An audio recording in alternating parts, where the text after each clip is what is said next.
Welcome to the Banker Lamp. Please enjoy the video. You start with quick diagnostics to isolate the problem.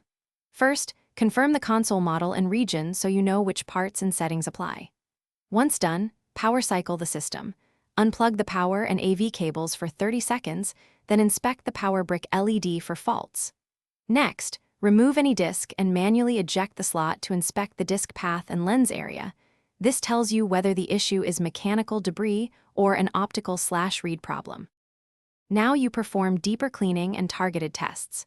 Try several known good disks to confirm the fault is console-based. Consistent failures point to the laser or mechanism. Use short bursts of compressed air and a lens cleaning disk. If accessible, gently clean the lens with a lint-free swab and 90% plus isopropyl alcohol because oils block readings. If cleaning fails and you are experienced, adjust the laser potentiometer in tiny increments. Finish by installing replacement parts or seeking professional repair. If cleaning and laser adjustment didn't restore readability, replace the laser unit or full drive assembly with a compatible part because worn diodes won't regain power.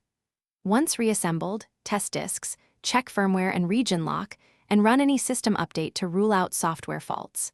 If problems persist, consider authorized repair or console replacement, and make sure you verify warranty coverage. This saves time and avoids throwing good money at a dead laser.